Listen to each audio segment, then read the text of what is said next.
tardes, bienvenidos a una nueva emisión de Doctor Responde de tu clínica Imbanaco, Grupo Quirón Salud. Hoy vamos a hablar de donación, trasplante de órganos de donante vivo.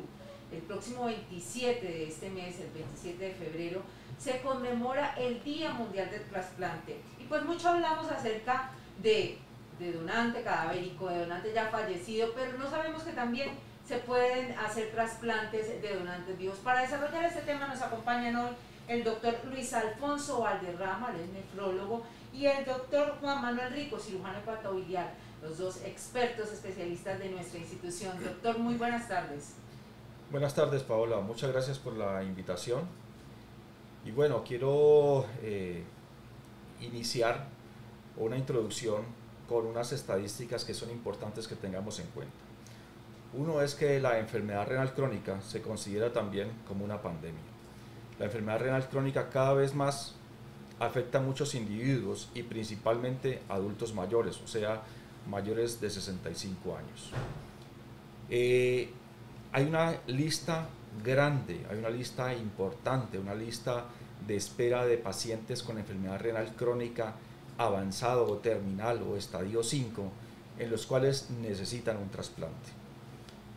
Y tienen una opción muy importante que es la donación, que es el trasplante de donante vivo. También tenemos el trasplante de donante fallecido, pero una de las opciones fundamentales y principales es el donante vivo. ¿Por qué el donante vivo?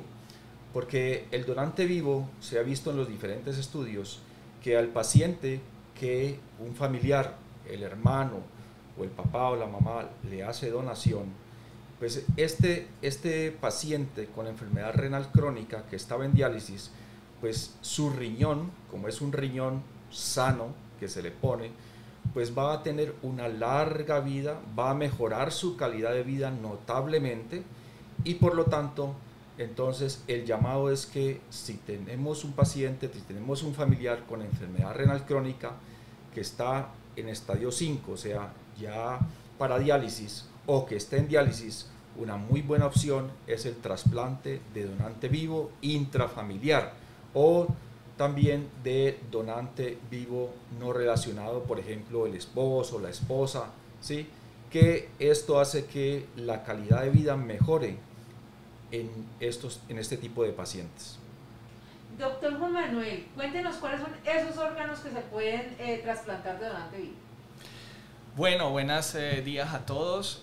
Básicamente el riñón fue el primer órgano que se empezó a trasplantar con técnica de donante vivo y con el tiempo, gracias al desarrollo de las técnicas de la cirugía hepática y del trasplante hepático, también el hígado se puede, digamos así, partir en varios, lóbulos o segmentos y hacer trasplante de donante vivo de hígado también.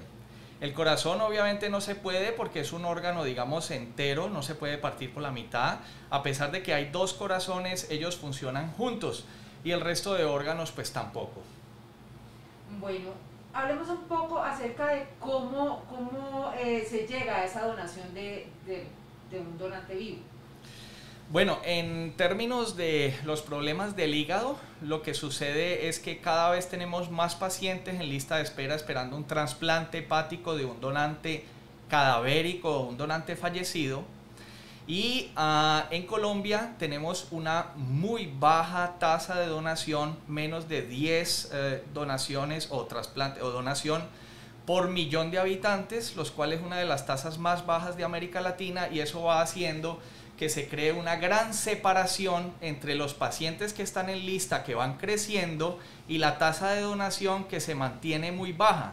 Ese gap o ese margen entre los pacientes en lista y los pacientes esperando hacen que entre el 10 y el 40% en algunos centros de los pacientes que están esperando fallezcan esperando la llegada de un hígado adecuado y compatible para ellos. Y por eso se justifica y se desarrolla la donación en vida, en el cual un pariente relacionado dona un segmento de su hígado o 2 segmentos de su hígado o 3 segmentos, y con eso logra salvarle la vida en vez de fallecer en lista de espera. Doctor Luis Alfonso, ¿cuáles son esos cuidados que debe tener una persona que pretende donar en vida un riñón? Bueno, es importante tener en cuenta, como decía ahora el doctor Enrico, también en Estados Unidos, por ejemplo, el 30% de todos los pacientes trasplantados es de donante vivo. Nosotros tenemos una tasa mucho menor, alrededor de ser no más del 20% de donante vivo. Con respecto a los cuidados que debe tener un paciente que dona un riñón, primero hay que aclarar una cosa. El que uno done un riñón, nosotros normalmente tenemos 2 riñones, pero cuando uno dona un riñón no significa que va a quedar uno con enfermedad renal, porque uno puede vivir saludablemente con un solo riñón. Es importante tener en cuenta que el donar un riñón no significa que yo no voy a seguir mi vida normal.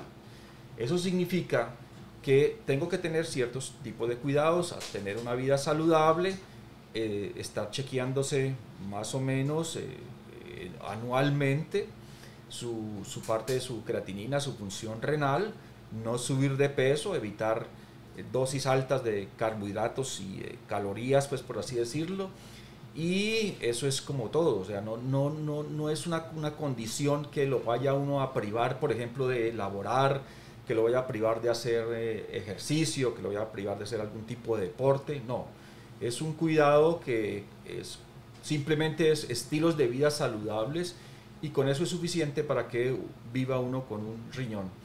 Y es un tema o es una connotación altruista que permite que uno le dé una mejor calidad de vida y, por qué no decirle, una nueva vida a un familiar. Claro, como lo decía ahora el doctor Juan Manuel, pues hay pacientes que están en esas listas de espera desde hace mucho tiempo y quizás si no tienen ese trasplante puedan fallecer. Así es, nosotros tenemos cerca de casi 3.000 pacientes en lista de espera para trasplante renal. Y desafortunadamente en los últimos 2 años, por el tema de la pandemia, pues esto se ha caído a cerca de un 50% la tasa de trasplantes. Entonces, esa lista de espera se ha aumentado todavía más. Doctor Juan Manuel, si yo digo que quiero como tener ese acto de amor con una persona, tengo que estar relacionada, bien sea que sea mi esposo, el novio o un familiar, pero si no tengo ningún tipo de relación con esa persona, ¿podría hacerlo o eso no se permite? No, sí, claro. Depende de la legislación de cada país y de los parámetros que se tengan como en el programa, en cada centro y en cada programa. Hay muchos, digamos, países y centros de trasplantes que permiten la donación de una persona no relacionada. Por ejemplo, un amigo que quiere ser solidario, que quiere donar una parte de su hígado, o incluso personas no conocidas. Sin embargo, cada centro y cada grupo de trasplante se guarda, digamos, esos criterios para sí y pueden decidir que solamente sean relacionados familiares o, digamos, por ejemplo, el esposo. ¿Por qué? Porque se puede prestar a veces para malentendidos en países donde una persona no conocida aparece como donante, no sabemos qué hay detrás de todo esto. Por ahora nosotros, por ejemplo en Imbanaco, nuestro criterio es que sea familiar relacionado o, por ejemplo, el esposo. ¿Y cómo se hace para ver el tema de la compatibilidad, si uno no tiene ningún tipo de relación con la persona, por ejemplo? Pues básicamente para trasplante de hígado, a diferencia del riñón, no se necesita tanta compatibilidad desde el punto de vista inmunológico. Básicamente se tienen los criterios del grupo sanguíneo, que ese sí debe ser compatible. Luego el peso y la talla. Estos parámetros se tienen mucho en cuenta porque una persona que pesa 100 kilos no puede donarle a una persona, por ejemplo, que pese 35 kilos o puede donar una parte de su hígado. Entonces nosotros hacemos, digamos, unas mediciones del volumen del hígado que se va a donar y que ese volumen le entre al receptor. Entonces hay compatibilidad de grupo sanguíneo, pero también una compatibilidad en volumen, peso y talla. ¿Cómo se mide esa compatibilidad, doctor Luis Fernando? Bueno, muy bien. Con respecto a la parte del riñón, sí, para nosotros es muy importante no solamente tener que haya compatibilidad en grupo sanguíneo, sino que haya también compatibilidad, algo de tipo genético, o sea, una cosa que se llama HLA o antígeno leucocitario humano, que también se mapea y hace de que el riñón tenga menos probabilidad de ser rechazado entre mayor compatibilidad haya con el donante. Entonces para nosotros es importante eso. Lo otro que también hay que resaltar es que hay un término que se denomina tiempo de isquemia. En el donante fallecido, el tiempo de isquemia significa que yo lo saco el riñón del el donante y tengo que trasladarlo, ya sea en avión, helicóptero, lo que sea, tengo que trasladarlo al centro donde se va a hacer el trasplante, además llamar también al nuevo receptor, y eso genera pues que los tiempos de esa isquemia, o sea, los tiempos en que el riñón no está recibiendo ningún tipo de sangre, sino que está fuera, eso se alarguen. Mientras que en el donante vivo, esos tiempos de isquemia son muy cortos, 2-3 horas básicamente, porque es extraerlo de una persona y pasarlo ahí mismo a la otra persona que es la receptora. Entonces es importante que tengamos en cuenta también eso, que va a mejorar la sobrevida de ese injerto renal y, como les decía, va a impactar mucho la calidad de vida de ese paciente con enfermedad renal crónica en diálisis. Nos preguntan a través de redes si una persona que ha recibido un tratamiento de radiología puede donar. ¿De radiología te refieres a radioterapia? Radioterapia, sí, qué pena. Bueno, lo más importante es que si tuvo un cáncer esté totalmente curado. Nosotros tenemos algunos criterios que lo aplicamos incluso a los donantes fallecidos o a los donantes cadavéricos. Entonces, historia de curación de un cáncer puede ser un cáncer que haya sido tratado hace 5 años y que no tenga ninguna recidiva. Por ejemplo, en un hombre, un cáncer de próstata tratado completamente hace 5 años sin ninguna recidiva, esa persona sí puede ser donante. Si tiene, por ejemplo, un cáncer de mama con metástasis que viene en tratamiento hace 2 años y que todavía no sabemos su pronóstico a futuro o cómo se comporta, pues es preferible no utilizarlo como donante. Los niños, dicen que si los niños, los menores de edad, pueden ser donantes. Esa es una duda muy importante para la comunidad. Claro que sí, los niños pueden ser donantes, pero no donantes en vida. Tiene que ser mayor de 18 años para poder tomar la decisión de ser un donante vivo. Tiene que ser una decisión individual propia, concertada con la familia, pero que nazca del individuo.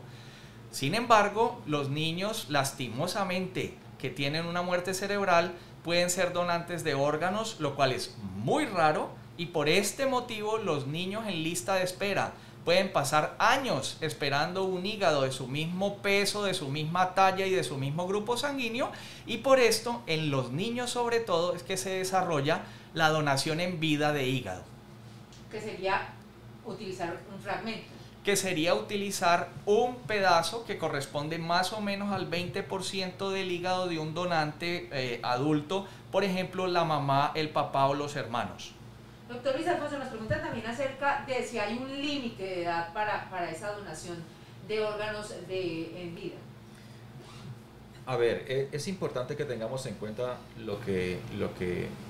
con respecto a lo de la edad.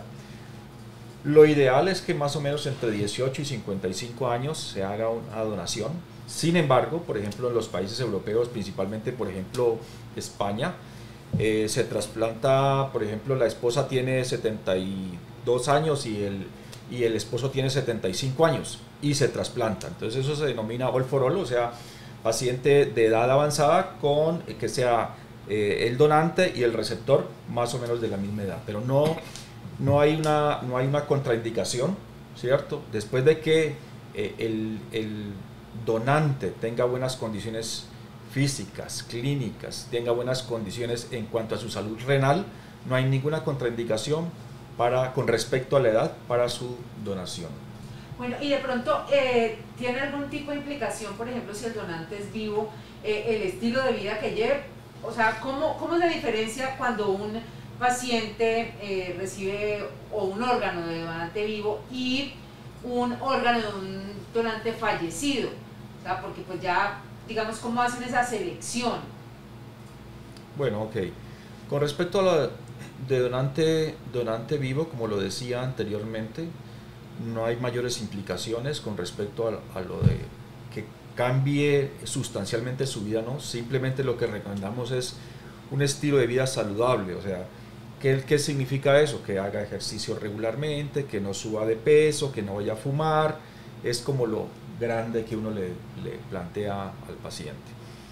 Los riesgos hay mínimos que nosotros de todas maneras los medimos, nosotros se los decimos al paciente, al familiar, los riesgos que puede haber a través de los años, pero generalmente con estudios a 20, 25 años que han seguido grandes cohortes de pacientes que han donado, su función renal y su calidad de vida ha estado bien. Un riesgo mínimo de pronto de hipertensión arterial, por eso uno dice bajo consumo de sal, no subir de peso, no fumar, porque son factores de riesgo para desarrollar cualquier tipo de enfermedad, de hipertensión o diabetes, y además también entonces comprometer el riñón que le quedó, pues. Entonces es importante tener en cuenta eso. Con respecto a si es donante vivo o donante fallecido, pues siempre nosotros en la consulta preguntamos si tiene la oportunidad o si hay alguien que le haya ofrecido ser donante. Si hay alguien que se haya ofrecido libremente a ser donante, pues entonces empezamos los estudios, miramos cómo está el grupo sanguíneo, si está bien. La otra cosa fundamental que hay que tener en cuenta, nosotros estudiamos muy bien tanto como al que tiene la enfermedad renal como al donante. Le hacemos múltiples estudios para estar seguros de que está muy bien y que su donación no le va a afectar su vida o su calidad de vida. Eso es fundamental para nosotros. Si nosotros, y muchas veces encontramos que el paciente no sabía y entonces no, que está botando un poquito de proteínas por la orina, o que por ejemplo le hicimos la creatinina y estaba un poco alta, entonces lo que hacemos es, miren, no podemos seguir en el proceso de donación, pero sí es importante entonces que usted deba iniciar un proceso con el nefrólogo, con su internista, para que mire sus riñones, además de las recomendaciones que le damos de nutrición y de psicología y de trabajo social. Y digamos que esa condición podría cambiar si de pronto sigue las indicaciones médicas. Exactamente, podría cambiar. Por ejemplo, alguien con una obesidad mórbida, ¿cierto? Un índice de masa corporal de, no sé, de 32, por ejemplo, pero que quiera donar, pues nosotros le decimos, miren, perfecto, estamos de acuerdo con la donación, pero necesitamos que se meta a un programa nutricional para que baje de peso y pueda ser donante. Entonces, eso se puede hacer, y entonces, dependiendo de la voluntad y dependiendo qué tanto quiera la donación, pues el paciente hace esa disminución de peso y puede programarse. ¿Y en el caso del hígado, doctor Juan Manuel? Bueno, en el caso del hígado es un poquito diferente porque, por ejemplo, en donante cadavérico, hace unos años solo se aceptaban donantes hasta unos 65 años, depende del centro, y lentamente se fue abriendo, los europeos y sobre todo los españoles fueron líderes en este campo, hacia donantes cadavéricos más añosos que se consideraron como marginales, que lo que se vio es que esos hígados, si el paciente tiene un hígado sano, no importa que tenga 80 años, puede donarlo el donante cadavérico. Sin embargo, somos mucho más restrictivos y más estrictos en el donante vivo. Por ejemplo, un donante vivo para los criterios en Inbanaco no debe pasar de 45 o 50 años, no debe tener comorbilidades graves como diabetes, hipertensión arterial, etc. Y su hígado, sobre todo, no debe tener un gran componente de grasa. El hígado graso es una de las contraindicaciones para ser donante vivo. Sin embargo, en donante cadavérico somos más liberales y aceptamos un poquito de grasa en el hígado, y eso no contraindica un trasplante. En el donante vivo, si la persona tiene sobrepeso y hígado graso, ese no es un donante ideal para hacer un trasplante donante vivo de hígado. ¿Y cuál sería esa diferencia, doctor? Bueno, básicamente en los donantes vivos aceptamos grasa en el hígado menor del 30%, ojalá menor del 20%, eso lo ve un patólogo o lo ven en una ecografía o lo ven en una resonancia. Y en el donante, digamos, fallecido o el donante clásico cadavérico, se puede aceptar entre un 30, un 40, un 50% de grasa sin que eso vaya a poner en riesgo la función del injerto o de ese hígado donado. Pero ese riesgo no lo cogemos en donante vivo. Ahí sí es mucho más restrictivas las indicaciones. ¿Cuáles son esos cuidados que debe tener precisamente ese donante vivo para poder que su órgano sea apto para ese trasplante?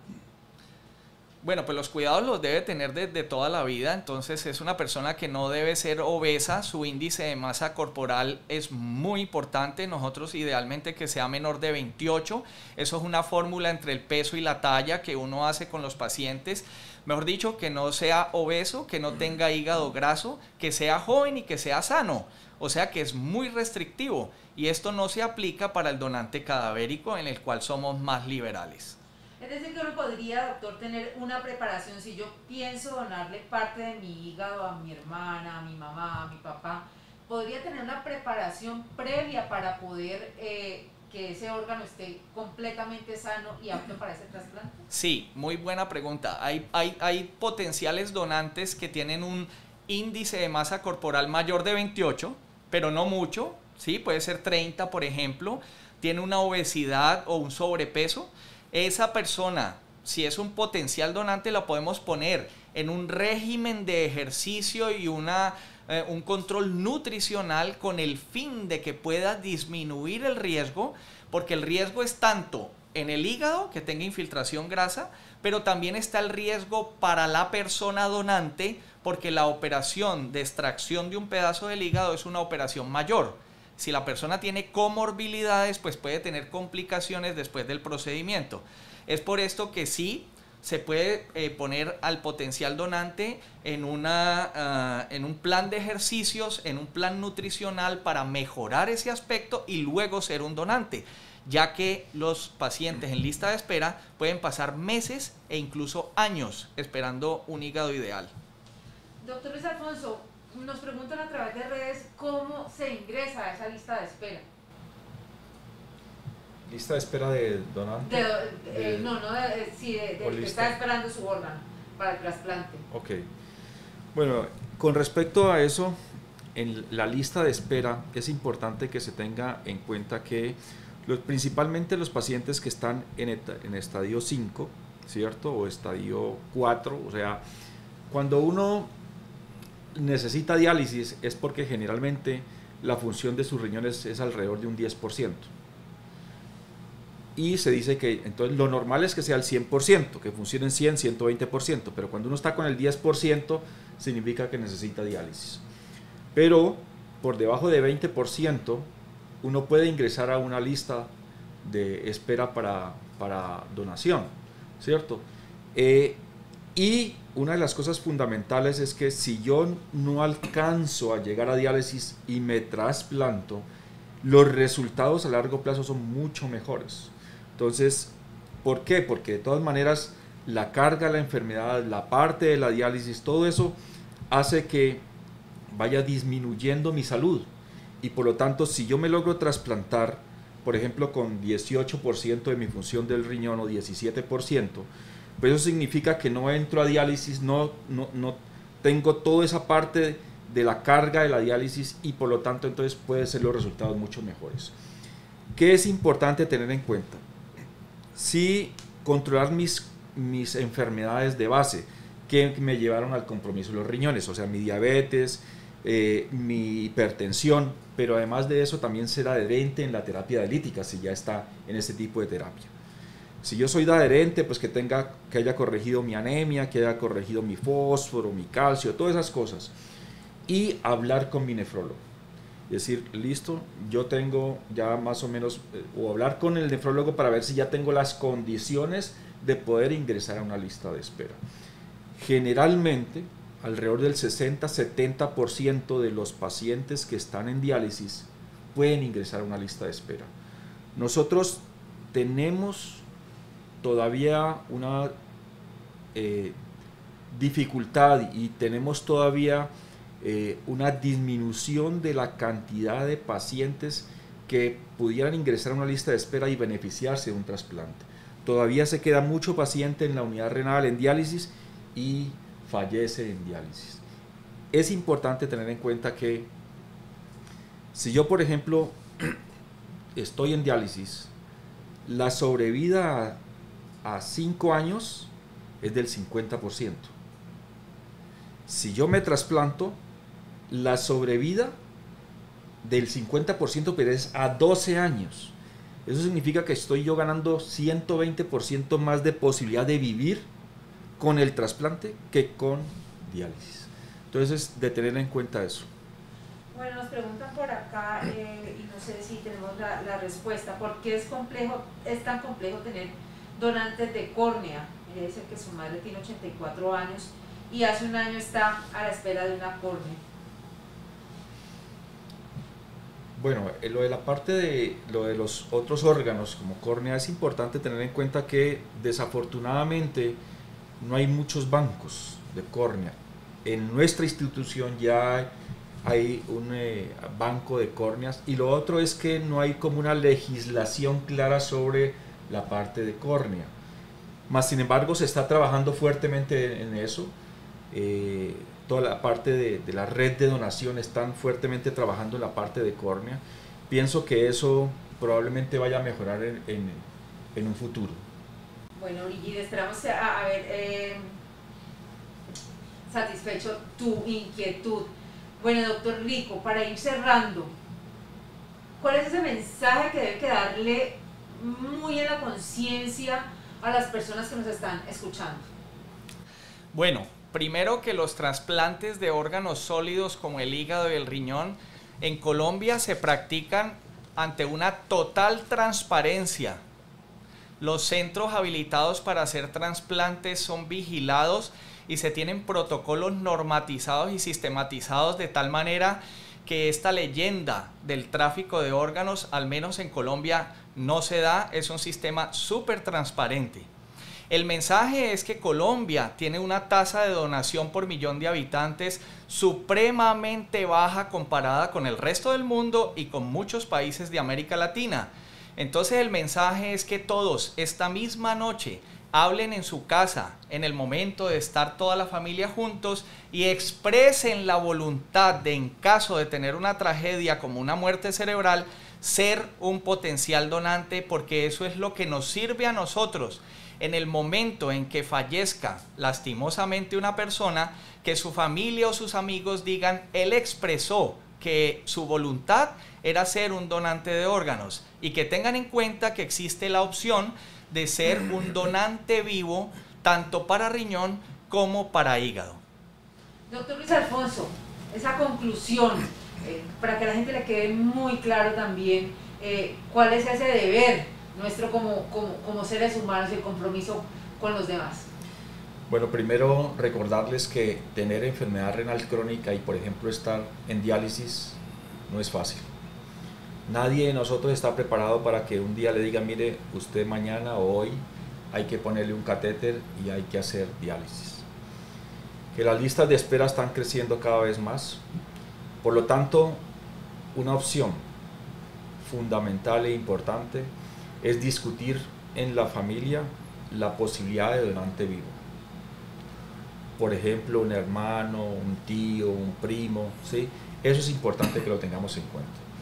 Que la enfermedad renal crónica devasta al individuo, no solamente al individuo, a la persona, sino que devasta también a sus seres queridos, a su familia. Que es una enfermedad que no es solamente, como le decía, del paciente, sino que es una enfermedad familiar. Por lo tanto, si tenemos la opción y si podemos, deberíamos pensar en hacer una donación, hacerle la donación a una persona que esté padeciendo una enfermedad renal crónica terminal. Bueno, muchas gracias a ustedes por acompañarnos en la tarde de hoy, a ustedes también que están viéndonos a través de las redes. Muchas gracias por acompañarnos. Ya lo saben, el próximo 27 se conmemora el Día Mundial del Trasplante. Como ya lo dijeron los doctores, podemos transformar la vida de muchas personas que están esperando por esa nueva oportunidad de vida. Bien sea un paciente fallecido, cuando tengamos un familiar que ya fallezca, que sepamos que podemos darle vida a otras personas. Y bueno, también un familiar a través de la donación de Donante Vivo. Muchas gracias por acompañarnos. Les recordamos seguirnos en redes sociales como @Clínica Imbanaco. Los esperamos la próxima semana con un nuevo tema de interés. Clínica Imbanaco, Grupo Quirón Salud, vocación de servicio.